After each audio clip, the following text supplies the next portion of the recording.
Investment risk అనేది market ఒడిదుడుకులకు లోబడి ఉంటుంది. ఇన్వెస్ట్ చేసే ముందు అందుకు సంబంధించిన వివరాలను క్షుణ్ణంగా తెలుసుకున్నాకే పెట్టుబడులు పెట్టండి. ఈ కార్యక్రమం నిపుణులు, అనుభవజ్ఞుల సూచనలు, సలహాల మేరకు మాత్రమే నడుస్తుంది. మీ పెట్టుబడులకు ఏబిఎన్ ఆంధ్రజ్యోతి ఎటువంటి బాధ్యత వహించదు.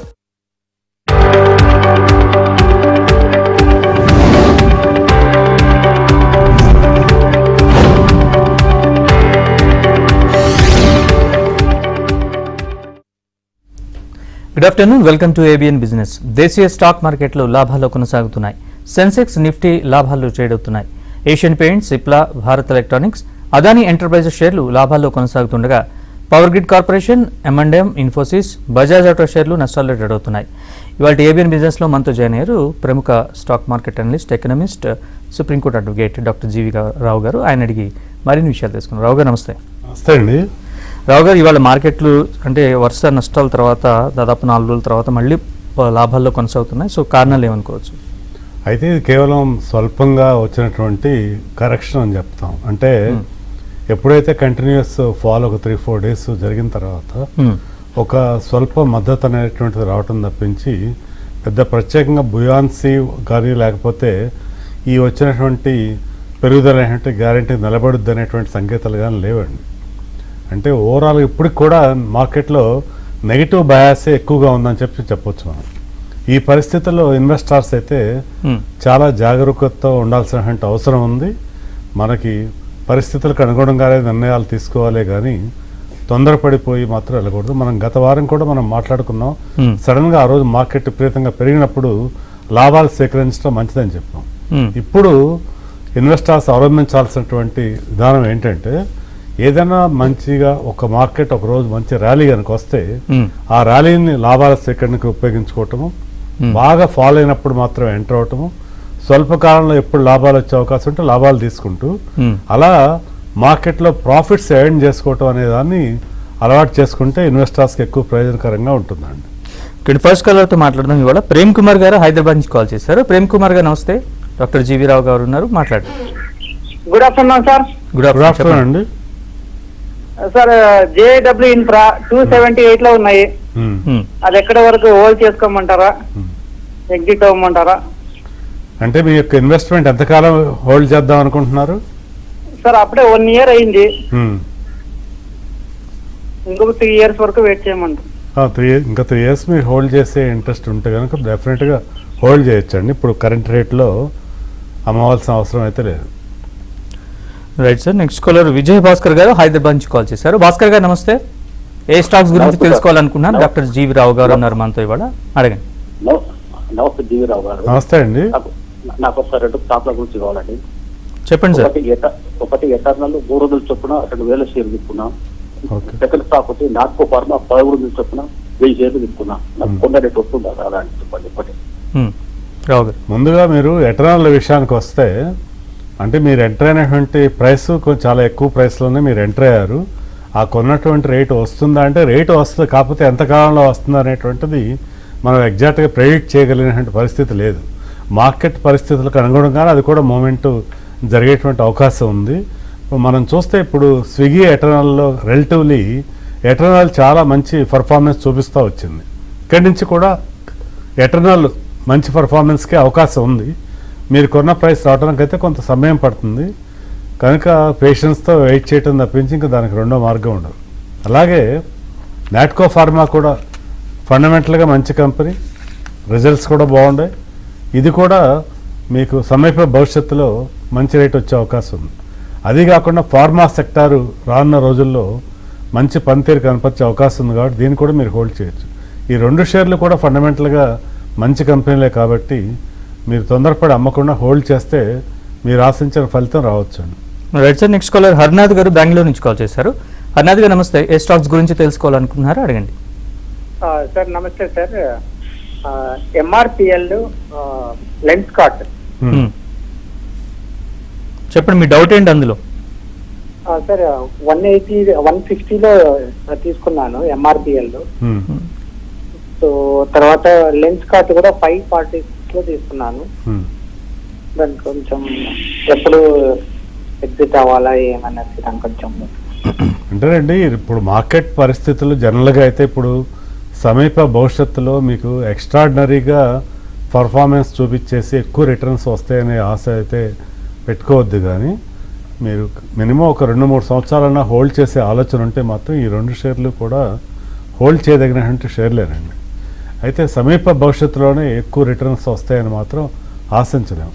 దీనికి ఎన్నో కారణాలు ఉన్నాయి. అంటే మార్కెట్కి జనరల్గా కేవలం ఆ కంపెనీల యొక్క పనితీరే కాకుండా macro circumstance, geo political situations అన్నీ కూడా కొంత అడ్వర్స్గా ఉండటం వల్ల రికవరీ అనేటువంటిది మార్కెట్లో కొంత సమయం తీసుకునేటువంటి అవకాశం ఉంది. దీన్ని గమనించాల్సిన అవసరం ఉందండి. Right sir. Next caller Madhusudan garu Hyderabad నుంచి కాల్ చేశారు. మధుసూదన్ గారు నమస్తే. ఏ స్టాక్స్ గురించి తెలుసుకోవాలనుకుంటున్నారో అడగండి. సార్ నా దగ్గర Tata technology no profit no loss లో ఉందండి. ఓకే. ఒకటేమో హిందుస్థాన్ కన్స్ట్రక్షన్ కంపెనీ. ఈ రెండు కంటిన్యూ చేయమంటారా, ఎగ్జిట్ అవ్వమంటారా? ఓకే. అంటే ఇప్పుడు మీరు ఏదైనా కానీ ఒక డెసిషన్ చెప్పడానికి ఏంటంటే మీరు ఎంత హోల్డింగ్ పీరియడ్ ఉంచుకుందాం అనుకుంటున్నారు అసలు మామూలుగా? లాంగ్ టర్మ్ ఇన్వెస్ట్ అండి. లాంగ్ టర్మ్ ఇన్వెస్టర్ అయితే ఈ 2 షేర్లు కూడా మీరు హోల్డ్ చేయొచ్చండి. నిజానికి ఇప్పుడు టెక్నాలజీ కంపెనీలు చాలా ఇబ్బందుల్లో ఉన్నప్పటికీ కూడా టాటా టెక్నాలజీ అయితే మాత్రం రానున్న రోజుల్లో కొంత మెరుగైన ఫలితాలను చూపించేటువంటి అవకాశాలే ఎక్కువగా ఉన్నాయండి.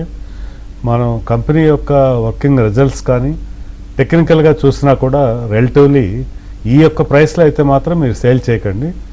డెఫినెట్గా హోల్డ్ చేయండి కొంతకాలం అయినా కానీ. అలాగే హెచ్సిసి కూడా మీరు లాంగ్ టర్మ్ కోసం హోల్డ్ చేయొచ్చండి. రావు గారు, బంగారం ధరలు చూస్తే మనకి బాగా పెరిగాయి, కారణాలు ఏంటి సార్?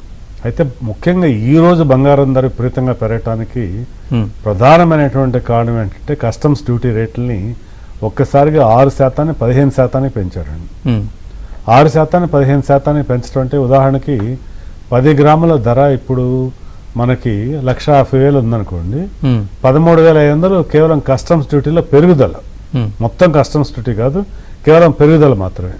అంటే కేవలం కస్టమ్స్ డ్యూటీ పెరుగుదలే 13,500 ఉంది. దానితోటి జనరల్గా గోల్డ్ ప్రైస్లో వచ్చినటువంటి ఐకు రెండు కలిపి మనం ఇవాళ చూస్తే బంగారం ధర ఇవాళ 1,70,000 మార్క్ని దాటిందండి. ఏది 10 గ్రాముల ధర. ఇంతగా పెరగటానికి కస్టమ్స్ డ్యూటీ యొక్క విషయం ఒక్క కారణం అయితే మనం పశ్చిమాసియా యుద్ధ వాతావరణం అనేటువంటి పూర్తిగా సమస్య పోలేదు. అలాగే అక్కడ హార్మోజ్ జలసంధి విషయంగా ఇప్పుడు కూడా అనిశ్చిత పరిస్థితులే ఉన్నాయి. ఈ పరిస్థితుల్లో బంగారంలో ఎవరైతే లాంగ్ టర్మ్గా పెట్టుబడి పెట్టారో వాళ్ళేమో అమ్మే ప్రయత్నాల్లో లేరు. కొత్తగా ఇన్వెస్టర్స్ అంటే ఇప్పుడు మిడిల్ క్లాస్ పీపుల్ ఎవరు కూడా అతిగా బంగారం ఏం కొనకపోవచ్చు. కానీ ఎవరైతే బంగారాన్ని ఎక్కువగా కేజీలు బంగారాలని కొని నిల్వ ఉంచేటువంటి అలవాట్లు ఉన్నాయో వాళ్ళ వల్ల ఇప్పుడు ఏమవుతుందంటే గోల్డ్ స్కేర్సిటీ రావటం ఒకటైతే మరోవైపు మన యొక్క ఫారెక్స్ నిల్వలు కూడా తగ్గిపోతున్నాయని చెప్పి ఆ కారణం వల్లే 1 సంవత్సరం పాటైనా కానీ ఈ బంగారం కొనటం విషయంలో వాయిదా వేసుకోమని చెప్పి మన ప్రధానమంత్రి గారు కూడా ఒక విన్నపం అనేటువంటి చేశారు. ఆ విన్నపం చేసిన తర్వాత నెక్స్ట్ అంటే రిక్వెస్ట్లతో పని జరుగుతుందో లేదో అనుకున్నారో ఏమో తెలియదు. కానీ తర్వాత సడన్గా ఈ డెసిషన్ వచ్చింది మళ్ళీ. అంటే ఈ యొక్క కస్టమ్స్ డ్యూటీ పెరుగుదల అంటే ఈ కారణం వల్ల మనం ఈ రేట్లు చూస్తున్నాము. అయితే సమీప భవిష్యత్తులో బహుశా బంగారం 10 గ్రాముల ధర 2 లక్షల రూపాయలకి చేరువ కూడా అయ్యేటువంటి అవకాశం కూడా ఎక్కువగానే ఉందని చెప్తున్నామండి. Right sir. Next caller Sridhar garu call చేశారు. శ్రీధర్ గారు నమస్తే. ఏ స్టాక్స్ గురించి తెలుసుకోవాలనుకుంటున్నారో అడగండి. నమస్తే అండి. నా దగ్గర ఐటీ షేర్ లో విప్రో, ఇన్ఫోసిస్, టీసీఎస్ వీటి మీద నా పోర్ట్ఫోలియోలో 10 lakhs ఉంది సార్. దీని మీద ఇప్పటికీ 30% లాస్ లో ఉందండి. ఇది దీన్ని ఏమైనా కంటిన్యూ చేయమంటారా, లేకపోతే ఇందుకు వచ్చి ఎగ్జిట్ అయిపోయి ఈ అమౌంట్ ఇంకో సెక్టార్ దగ్గరికి వెళ్ళొచ్చు అంటారా? ఈ ఐటీ సెక్టర్ ఇంకా పడిపోతుంది అంటారా? దాని మీద చెప్పండి. అంతేనండి. నిజంగా ఇప్పుడు ఆ పరిస్థితిని వింటంటేనే చాలా బాధగా ఉంది నాకేంటి. ఒక పర్సన్ తన పోర్ట్ఫోలియోలో 10 లక్షల రూపాయలు దాదాపుగా పెట్టుబడి పెట్టి అది కూడా బ్లూ చిప్ షేర్లలో దిగ్గజమైనటువంటి ఐటీ కంపెనీల్లో 30% లాస్ అయి ఉన్నారు అంటే వినటానికే చాలా బాధగా ఉంది. అయితే ఓవరాల్గా ఐటీ సెక్టార్లో ఇంకెంతటితోటే మనకి ఇవి తగ్గుదల అనేటువంటిది ఆగిపోయిందంటే అలా ఆగిపోయిందంటే సంకేతాలు కూడా లేవండి.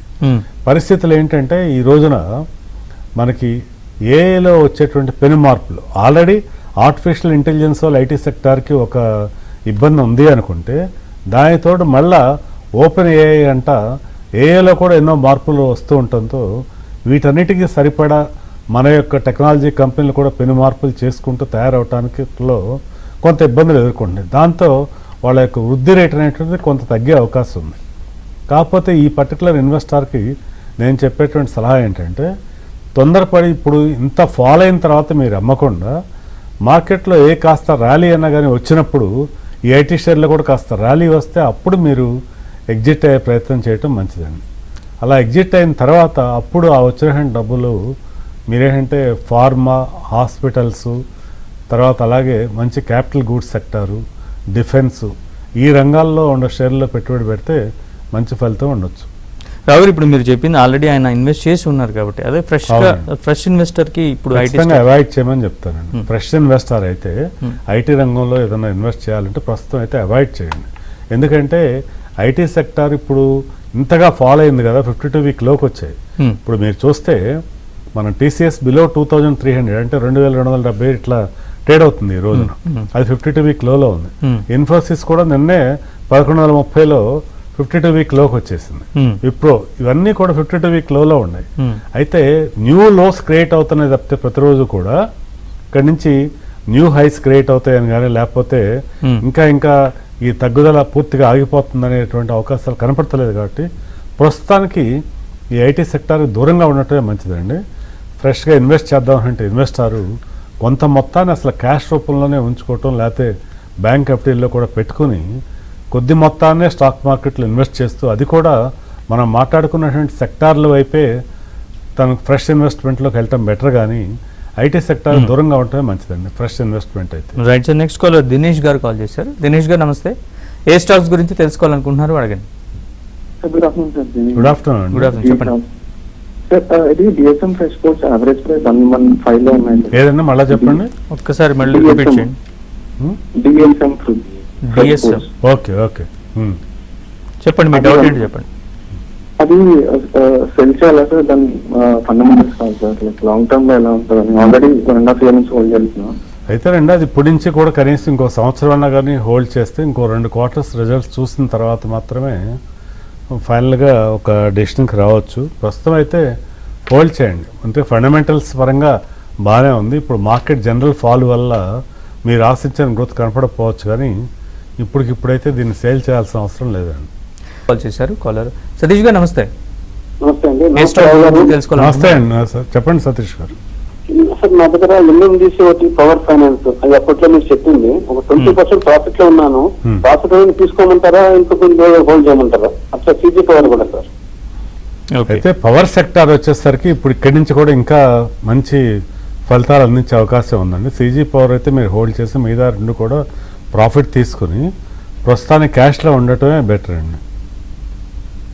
Right sir. అలాగే రావు గారు, ఈ ప్రైవేట్ బ్యాంక్ షేర్స్ పతనానికి కారణం ఏంటి? ఇంకా ఎంతకాలం అలా ఉండొచ్చు? ఒక పక్కేమో ప్రైవేట్ బ్యాంక్స్ అన్ని లాభాలు నమోదు చేస్తున్నాయి, ప్రైవేట్ పబ్లిక్ అదే పిఎస్బీస్ అన్ని, బట్ ప్రైవేట్ బ్యాంక్స్ ఎందుకు ఇలా?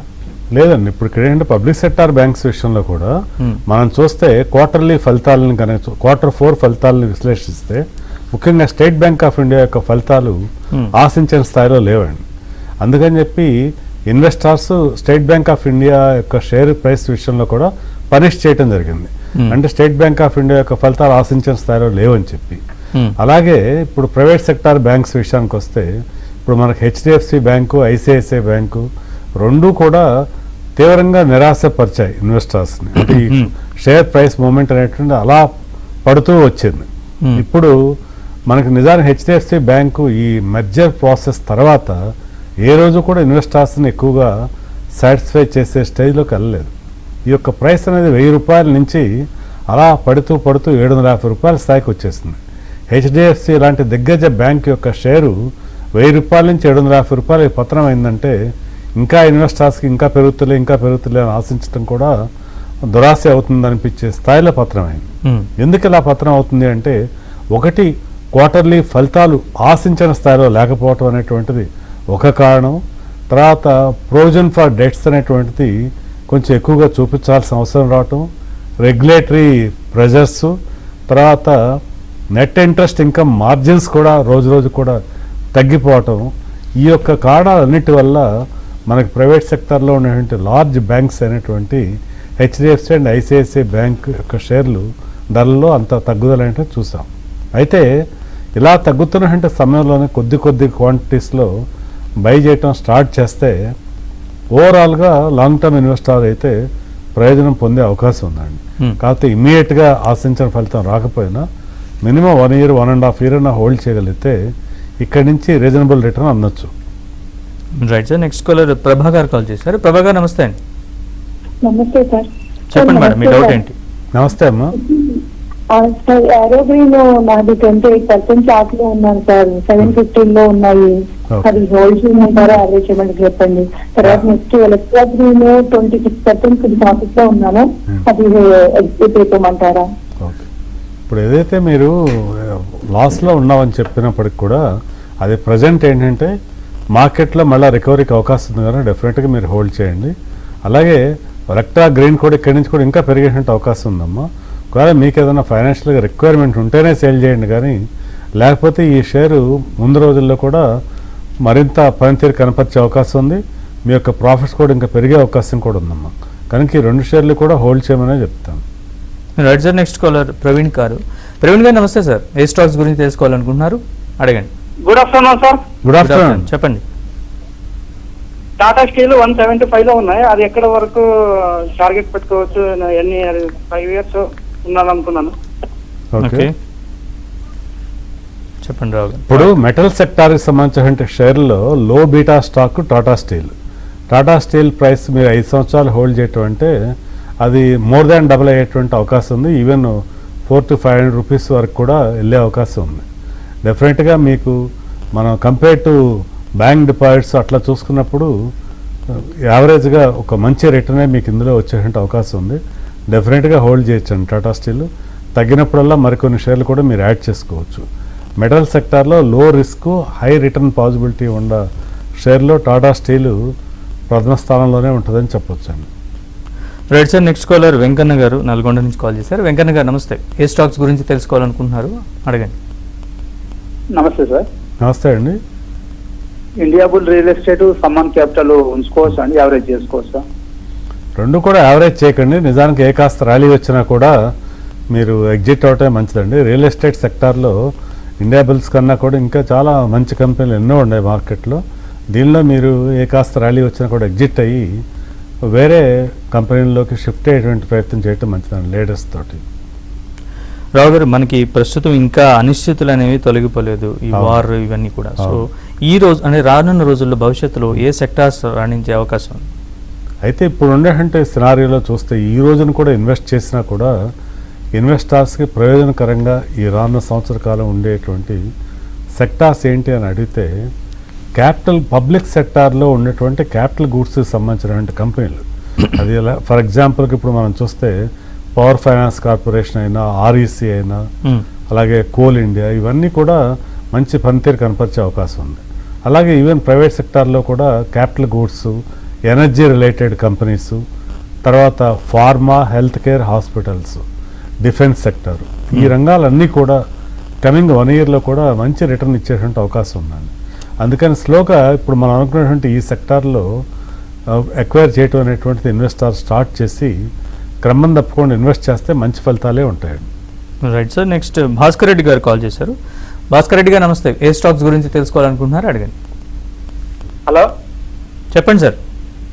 సార్ నా దగ్గర డన్లప్ షేర్స్ ఒక 5 years బ్యాక్ తీసుకున్నాను, అవి ట్రేడ్ కావడం లేదు, దాని పరిస్థితి ఏంటి సార్? ఓకే రావు గారు. సేల్ కావట్లేదంటే ఇప్పుడు మార్కెట్లో లిక్విడిటీ బాగా తక్కువగా ఉన్నప్పుడు మీరు ప్రయత్నిస్తూ ఉండాల్సిందే, కానీ ఏ రోజైనా కానీ మనం చేయగలిగేటువంటిది ఏమీ ఉండదండి. ఒక్కోసారి కొన్ని కంపెనీల షేర్లు అవి మార్కెట్లో లిక్విడిటీయే లేకుండా పోయే పరిస్థితి ఉండొచ్చు. అలాంటి టైంలో మనం పేషెన్స్గా వెయిట్ చేయడం తప్పించి ఇంకా చేయగలిగేది ఏమి ఉండదండి. రావు గారు, ఇందాక గోల్డ్ రేట్స్ గురించి మాట్లాడుకున్నప్పుడు అసలు మిడిల్ క్లాస్ వాళ్ళు ఎలాంటి, అంటే వాళ్ళు ఇన్వెస్ట్మెంట్ పరంగా కావచ్చు, సో ఇప్పుడు ఎలాంటి వాళ్ళు ఈ వ్యూహం అవలంబిస్తే బాగుంటుందండి? అయితేనండి ఇప్పటికే బంగారం కనుక ఉండుంటే మాత్రం వాటిని తప్పకుండా హోల్డ్ చేస్తూ, అలాగే ఏదన్నా పాత బంగారాన్ని మార్చుకుని మనకు కావాల్సినటువంటి విధంగా జ్యువెలరీ పరంగా ఆలోచించే వాళ్ళు అలా వెళ్ళొచ్చు. ఇంకపోతే ఫ్రెష్గా ఇన్వెస్ట్మెంట్ కోసం అని కాకుండా వాళ్ళ యొక్క నీడ్ బేస్డ్గా, అంటే వాళ్ళకి ఏదైనా వివాహాలకో లేకపోతే ఇంకేదైనా అవసరాన్ని బట్టి మాత్రమే మనం ఇన్వెస్ట్ చేయడం మంచిది తప్పితే ఇప్పుడు అప్పులు చేసో లేకపోతే ఇంకో రకంగానో వీటిలో ఇన్వెస్ట్ చేయాలనే ఆలోచన చేయకపోవటమే మంచిదండి. ఇది కేవలం మన ప్రధాని గారు మనకు చేసినటువంటి సూచననే కాకుండా కూడా ఓవరాల్గా మనకు ఫారెక్స్ రిజర్వ్స్ అన్నీ కూడా ఏ విధంగా అయినా కానీ కొంత సేవ్ అయితే అది మన కంట్రీకి ఎంతో మేలవుతుంది. పోతే బంగారం మనకు అవసరం కొద్దీ కొనుక్కోవటం వేరు, అవసరం లేకపోయినా కానీ అప్పులు చేసి కూడా కొనాలనే ఆలోచన వేరు.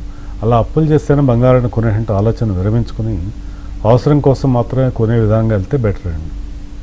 అలాగే రావు గారు, మనకి పెట్రోల్ రేట్లు కూడా పెరుగుతాయి అనే సంకేతాలు ఉన్న నేపథ్యంలో ఏ రంగాలపై ఆ ప్రభావం ఉంటుంది, మార్కెట్లో ఎట్లాంటి వ్యూహం అమలు చేయాలి? అయితే డెఫినెట్గా రానున్న రోజుల్లో పెట్రోల్ ధరలు అయితే మాత్రం పెరుగుతాయండి. అది ఎందుకంటే మనం వేరే దేశాలతో పోల్చుకున్నప్పుడు ఈ వార్ సిచ్యుయేషన్ వల్ల ఎటువంటి సినారియోస్ వచ్చినా దాన్ని ఏ కారణాల చేతనా కానీ గవర్నమెంటే అబ్జార్బ్ చేస్తూ వచ్చింది. ఇది ఇలా పర్మనెంట్గా సాగదండి. సో ఖచ్చితంగా రానున్న రోజుల్లో పెట్రోల్ ధరలు పెరిగే అవకాశం ఉంది. ఇలా పెరిగితే కనుక మనకి ముఖ్యంగా ఆయిల్ మార్కెటింగ్ కంపెనీస్కి అది ప్రయోజనకరంగా ఉంటుంది. మనం ఈ రోజున చూస్తే హెచ్పిసిఎల్ షేరు, బీపీసీఎల్ షేర్లు కూడా డివిడెండ్స్ చాలా బాగా ఇస్తున్నాయి. మంచి డివిడెండ్స్ ఇస్తున్నటువంటి ఈ యొక్క ఆయిల్ మార్కెటింగ్ కంపెనీలు ఈ ప్రైసెస్ కనుక పెరిగితే ఒకవేళ వాటి యొక్క మార్జిన్స్ కొంత పెరిగేటువంటి అవకాశం ఉంటుంది. కాబట్టి ఆ రంగంలో ఉన్నటువంటి షేర్లు ఎక్కువ ప్రయోజనం పొందేటువంటి అవకాశం ఉంటుంది. కాబట్టి ఇప్పటి నుంచి కూడా ఆయిల్ మార్కెటింగ్ కంపెనీ షేర్లు కొద్దిగా ఇన్వెస్ట్ చేస్తూ వెళ్తే మంచిదండి. Right sir, next call Venkatesh గారు కాల్ చేశారు. వెంకటేష్ గారు నమస్తే. ఏ సెక్టార్స్ గురించి, ఏ స్టాక్స్ గురించి తెలుసుకోవాలనుకుంటున్నారు అడగండి. Sir good afternoon sir. Good afternoon. చెప్పండి సార్. సార్ యూనిమెక్ ఏరోస్పేస్ ఈ షేరు 1000 రూపీస్ లో తీసుకున్నా సార్, తగ్గిపోతుంది, మన యావరేజ్ చేసుకోవచ్చా? ఇప్పుడు యావరేజ్ ఆలోచన అయితే చేయకండి. మీరు మార్కెట్లో ఏదైనా ర్యాలీ వస్తే కనుక ఎగ్జిట్ అయ్యే ప్రయత్నం చేసి తర్వాత డిఫెన్స్ రంగంలో ఉండేటువంటి లీడర్స్లోనే మీరు ఎక్కువ కాలం ఉండేటువంటి ప్రయత్నం చేయండి. రైట్ రావు గారు. సో షార్ట్ టర్మ్కి అలాగే మిగతా లాంగ్ టర్మ్కి సో మార్కెట్స్కి ఎలా రియాక్ట్ అయ్యే అవకాశం ఉంది? ముఖ్యంగా షార్ట్ టర్మ్లో మార్కెట్లు యొక్క ఒడిదుడుకులు అనేటువంటిది కంటిన్యూ అయ్యే అవకాశాలే ఎక్కువగా కనిపిస్తున్నాయండి మనకి.